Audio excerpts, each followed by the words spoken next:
was just in a small town in upstate New York, and when I was 17, I believe, they let me graduate in January so I could go to the Army, because I got a little penny postcard, and the penny postcard said, "James Van Patten, you are 1A," and that meant that you get called up.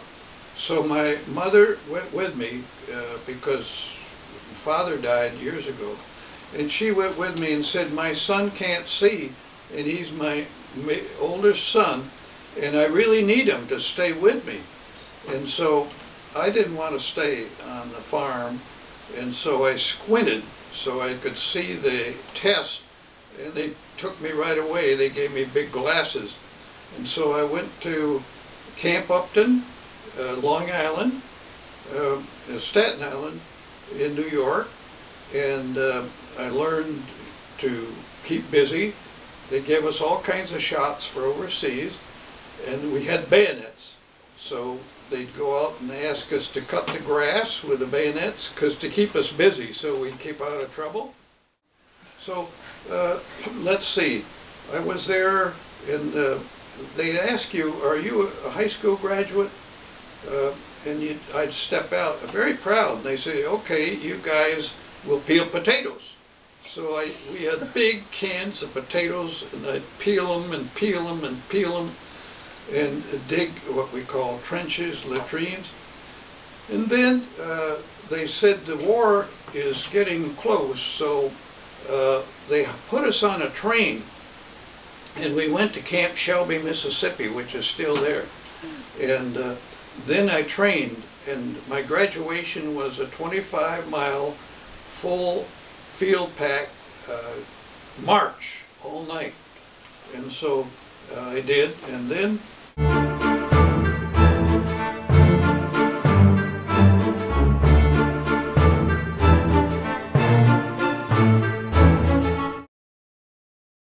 we were just going like we always do, walking along. We came to this big place where there were no trees in the forest. It was a big open space. All of a sudden the whole world fell in. The Germans were shooting screaming mimes at us, and they dig a hole as big as this house. I'm not kidding you. They were terrible. And we were all on the ground. We were scared. We were flat on our stomach in the dirt. Face was in the dirt, and these shells were blowing up everything, and trees falling. There's one guy that got up. He had a BAR, and he sprayed the BAR, and then we all got up. And then the captain said, "You guys can't stay all together because too many get killed." So we started walking, following this guy with a BAR.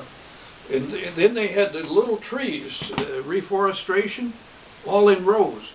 And I took one step, because he said, "Spread out." So I took one step, and I got it shrapnel in the throat and a bullet through the leg. And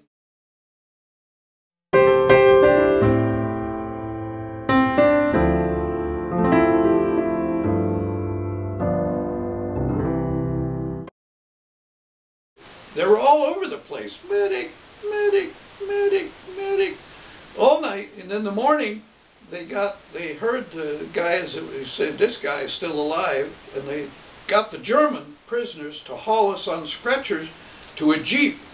And there were so many of us that were wounded that they stacked us 3 or 4 up on the jeep in the front, on the hood, and in the back.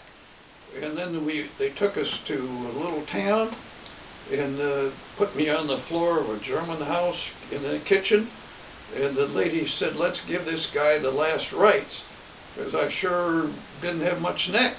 And then they took me to a field hospital, and under the lights they went through the neck to try to find stuff, and I remember I couldn't talk, so I pointed over here and something itched, so they pulled out a shrapnel, big shrapnel like that.